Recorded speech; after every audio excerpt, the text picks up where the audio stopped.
Trawling നിരോധനം അവസാനിച്ചതോടെ വിഴിഞ്ഞത്ത് പ്രതീക്ഷയുടെ ചാകരയാണ്. പിടിച്ച മത്സ്യങ്ങൾക്ക് നാട്ടിൽ മതിയായ വില ലഭിക്കാത്തതിനാൽ കയറ്റുമതി ചെയ്യാനുള്ള തയ്യാറെടുപ്പിലാണ് മത്സ്യത്തൊഴിലാളികൾ.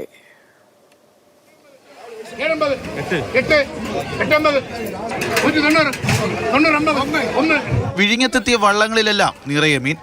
ഏറ്റവും കൂടുതൽ ലഭിച്ചത് മരപ്പാൻ ക്ലാത്തിയാണ്. പുറന്തൊലി നല്ല കട്ടിയുള്ള പരന്നും വലിപ്പമുള്ള ക്ലാത്തിക്ക് വിദേശ മാർക്കറ്റിൽ വൻ ഡിമാൻഡാണ്.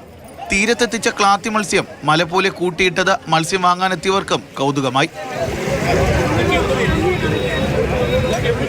ഇത്രയും അധികം ക്ലാത്തി മത്സ്യം വിഴിഞ്ഞം തീരത്ത് ലഭിക്കുന്നത് ഇത് രണ്ടാം തവണയാണ്. ക്ലാത്തിക്കൊപ്പം കല്ലൻ കണവയും നെയ്മീനും കൊഴിയാളയും ഒരിടവേളയ്ക്ക് ശേഷം വിഴിഞ്ഞത്തെത്തി. ഇവയിൽ കണവയും ക്ലാത്തിയും വിദേശ മാർക്കറ്റിലേക്ക് കയറ്റി അയക്കുന്ന കമ്പനികൾ ലേലത്തിനെടുത്തു. ഒരു ക്ലാത്തിക്ക് 250 രൂപ വരെ മത്സ്യത്തൊഴിലാളികൾക്ക് ലഭിച്ചു. ജപ്പാനും ചൈനയും കൂടാതെ യൂറോപ്യൻ രാജ്യങ്ങളിലേക്കും ഇവ കയറ്റി അയക്കുന്നുണ്ട്. കേരളത്തിൽ ഈ മീനിന് ഡിമാൻഡ് കുറവാണെന്ന് മത്സ്യത്തൊഴിലാളികളും പറയുന്നു. എന്തായാലും വറുതിക്കൊടുവിൽ പ്രതീക്ഷയായി എത്തിയ ചാകരയുടെ സന്തോഷത്തിലാണ് മത്സ്യത്തൊഴിലാളികളും.